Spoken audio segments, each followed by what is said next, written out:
We'll move on to Joe Tilley and Paula Gleeson from the University of Technology, Sydney, who are going to talk us through their model for supporting and including their carers, working carers, and also those carers at the university who are studying. Thank you, Paula and Joe. Hello, you've got Paula first. Before I start, I'd just like to acknowledge the Gadigal people of the Eora Nation on which we stand, country never ceded. So what we're going to talk about today is the UTS Carer Inclusion Action Plan. And to start with that, we thought we'd give you a little bit about a background about how the CIAP came into place and what's the evidence and the learning that underpins the CIAP. So in 2019, UTS, the Centre for Carers Research at UTS, undertook a research program with two key communities. One was student carers and the other was staff carers. Now, as a university, we are in that unique position that we're able to have a snapshot of an entire community. We've got 40,000 students, we've got almost 3,000 staff. So you're talking about a lot of diverse communities and diversity in those communities. So we started to with the student carer research. We started with that one. We wanted to explore to understand their everyday experiences and challenges and develop ways that the university could better support them to achieve a better balance in life as a student and a carer. With staff carers, it was the same. We wanted to know how people were, how carers who were working with us were able to juggle that balance between working and caring relationships. Okay, so both research programs shared common elements. They were designed along a particular similar ways in that they explored the experience of carers working and studying at UTS. We definitely a very big and important part of the research was to hear the lived experience, to hear the voices of carers and really deeply apply what they were saying to the university systems and structures. So that was the exploration with the carers themselves. Then we did overall lit reviews and desk reviews to identify good policies and practices across the whole higher education sector for both students and staff. And these were two different research projects, obviously, because there's different parts of the university operating at the same time, but we still want to be able to commit to our carers to support and recognise our carers. We developed both the research projects developed principles with which to guide UTS responses, and when I say UTS responses, it's looking at our practices and our policies. And then we translated the research learning into creative and practical outputs. And so I'll speak a little bit about both the students and then the staff. So okay, so the student carers. Can I have the next slide, please? Okay. Yeah, no, where are you? Let me just see. No, that's fine, thank you. That's fine. Okay, so what do we hear from the student carers? This is not about policies or practices or best practices. This is about what we heard. They felt isolated, anxious, proud, confused, embarrassed, stressed, resilient, tired, and overwhelmed. Now, of course, it's a complex circumstance for student carers. And a lot of them we'll know here are young. We spoke to 7 student carers in total, and a good mix between male and female, about parity there, and postgraduate and undergraduate. So we also, what did students, who do they interact with? So to try and get an idea of the complexity with which when they're talking about, they interacted with counselling and classmates and Centrelink and tutors and Carers New South Wales and academic liaison officers and the accessibility services and their families. So there were a lot of complexity happening with the students. What did they want? And when we asked them, it's what they want, not societally, but what they want out of UTS. So what they wanted was to connect with others, other carers. They wanted less paperwork. They wanted a human-centered approach from the university.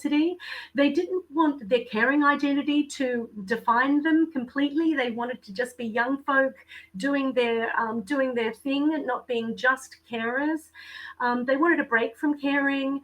They wanted to talk more freely about their role as carers, and they wanted more flexibility in their degrees. Next slide, please. So the outcomes from, we had a couple of research outputs, several research outputs from this research. We did a Carers We See You report, which did concentrate a lot on what the students want, so the student voice. We then we also did a journal article which had practices of inclusion for carers who are higher education students, and that was really the best practice, the good practice and policy review that we did both throughout Australia and internationally. And then we developed a series of student carer case studies and merchandise to celebrate in Carers Week when we launched the Student Carers Research Report, and that was in 2019 Carers Week. Next slide, please. Okay, so for the staff research, what do we find? The UTS staff told stories of not accessing the services and supports available. Not necessarily that they didn't know about them, but they were just not really accessing them. Why was that? They were retaining a separation between home and work realms, and often at the expense of their own well-being. And they were not really, didn't have high expectations of UTS as their employer to support their caring role.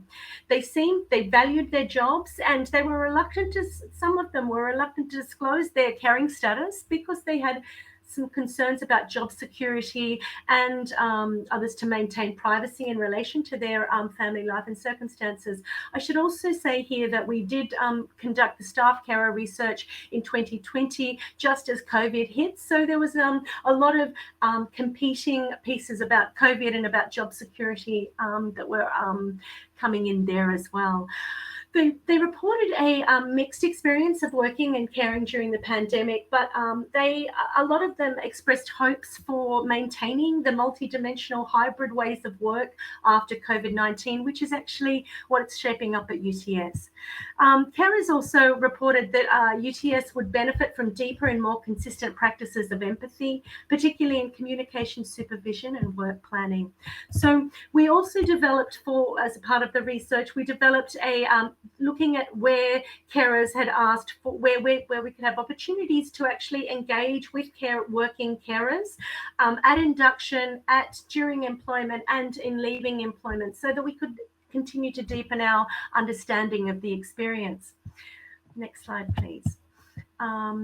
So we're from those staff carer outputs, research outputs, we had a report which had the voice of the carers. We had the desk review of the good practices. We worked on a briefing paper with Carers New South Wales, the Carers Plus Employer briefing papers, and we actually also launched a carer in residence toolbox. Now, after distilling all of those thoughts with the research and all of those learnings, it struck us that both the staff and students, carers, were looking for inclusivity, a meaningful and authentic inclusivity. And so the Carer Inclusion Action Plan arose as an idea. I'm going to now hand over to my excellent colleague, Jo Tilley, and she's going to continue the story of what we're doing with this Carer Inclusion Action Plan. Thanks, Paula, and hi, everyone. So if we could move on to the next slide. We're just going to talk a little bit, one more. Lovely. So I'm just going to talk a little bit about why we decided to move forward in terms of an action plan. If we could move on to the next slide, please. one of the things for UTS is we'd obviously been doing a bit of work in this space for some time, partly because the Centre for Carers Research is based at our university, but also for quite a long time we'd been doing a lot of work in the higher education sector, looking at, how we can actually be leaders as people who support our student carers, but also support our staff with caring responsibilities.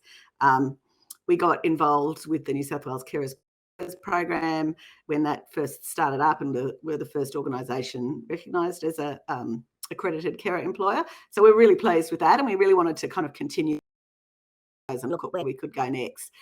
And I guess for us, one of the key things was we now had this fabulous research base on which to move it forward. So the research that Paula's just talked about, developing a whole new range of resources for staff and students.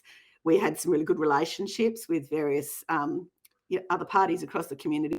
Carers New South Wales is one of those, but also places like NCOS and the state government department, I think have been really valuable for us in helping us think about where we went next. But the other thing I think that we did that was really great was, I think Paula mentioned briefly before, we established a carer in residence position within the, and that was a great initiative because it gave us a real insight into hearing the voice from carers very directly, both in a formal sense as well as a kind of broader consultative sense. So that was really nice. Next slide, please. So we based the priorities for our action plan to align with this kind of state priorities around supporting carers.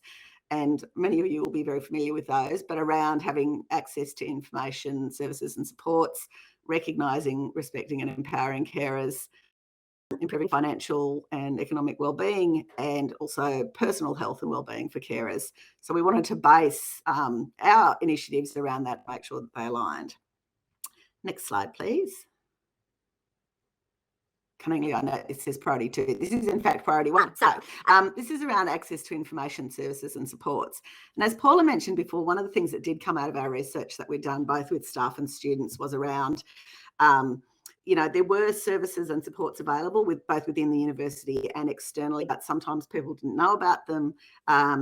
Sometimes they, felt unable to access them because they were too busy. Kinds of things. So this was something that actually came out really strongly in our research.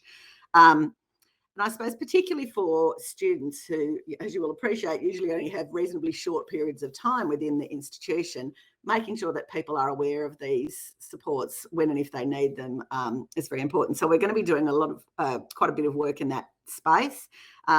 One of the things about making these kinds of services available and making people understand where they can find them. So we're going to try and pull a lot of that into a kind of more centralised resource area where people know where to find them.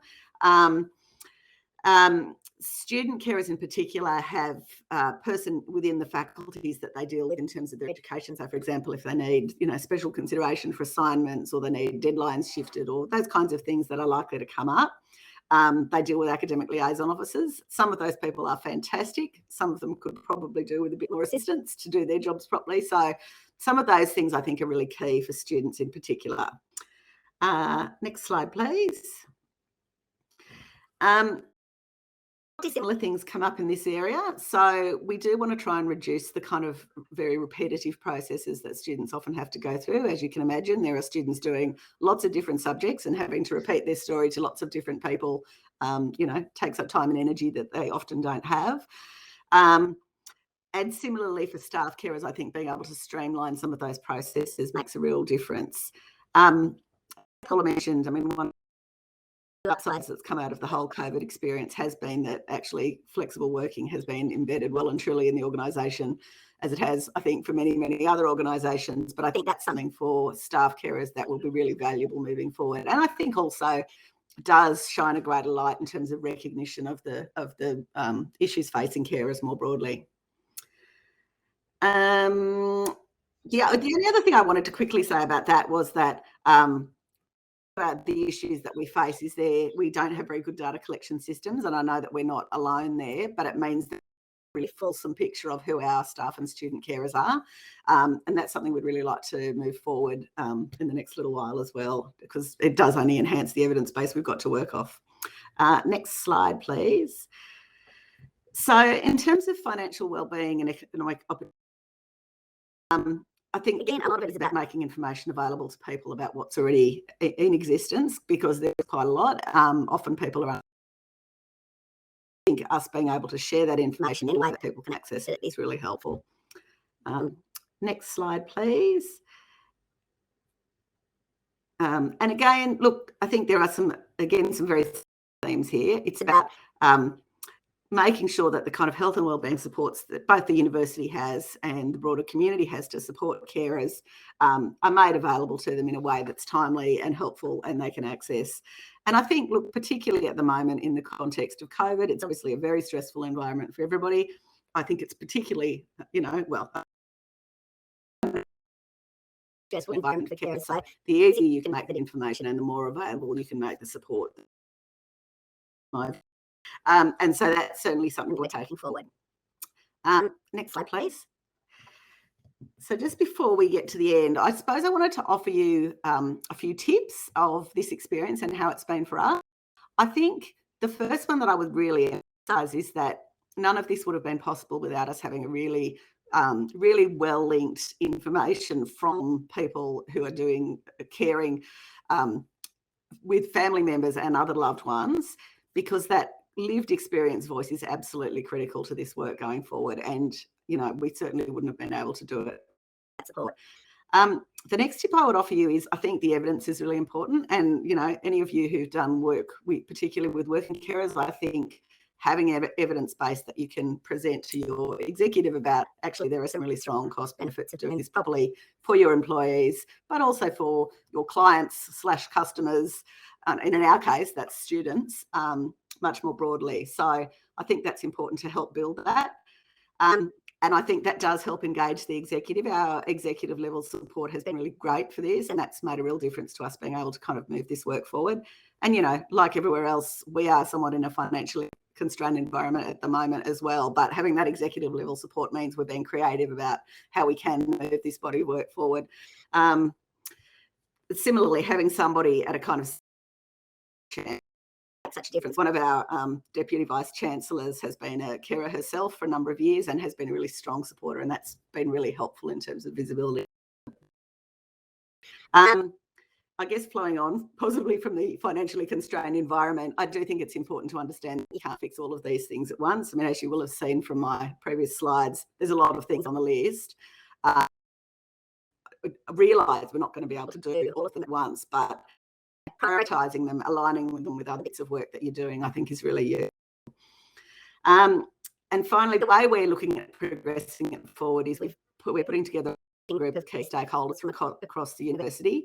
I think sometimes the danger of this type of work is it becomes just the work of a couple of people in HR or just the work of, university and inclusion manager or whoever. Building a working group of a whole range of people, people who are doing the direct delivery in terms of teaching our students, your customers or clients, in our case, students, external partners, as I said, have been really valuable. Having people in your communications teams who can spread the word about these kinds of things, and even people in facilities management who can help organise places where, carers may be able to rest during the day. I mean, all of that broad range of people, I think, is incredibly useful in progressing this kind of work forward. So they're my top tips for you.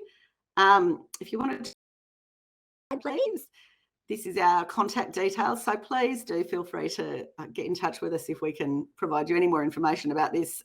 We don't pretend we've fixed everything, but we're very happy to share any thoughts that we have about, how you might do similar bits of work. And we're, very happy to talk to you. So please let us know. Thanks, Joe and Paula. Do we have time for questions, Lucas? Couple? Okay. Just a question here that came through, a comment, a wonderful project, but just a question, and they may have missed this. What methods were used to work out the outcomes?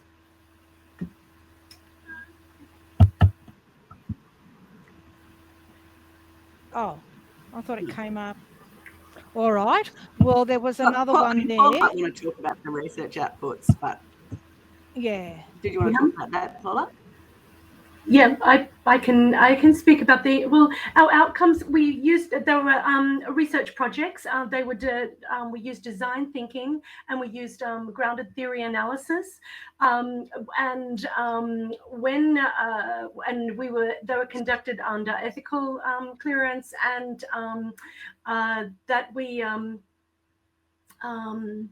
and we included, we had a team of an advisory board who looked at the design of the research and throughout. So is that enough? Our research is all available, and we can send you the link. Even the Carer Inclusion Action Plan is a document that we can share with others as well. Thank you, Paula. I know there was another question, but I see that it's been responded to by yourselves, which is fantastic. Thank you so much, Paula and Joe. A really interesting project, very, very, very valuable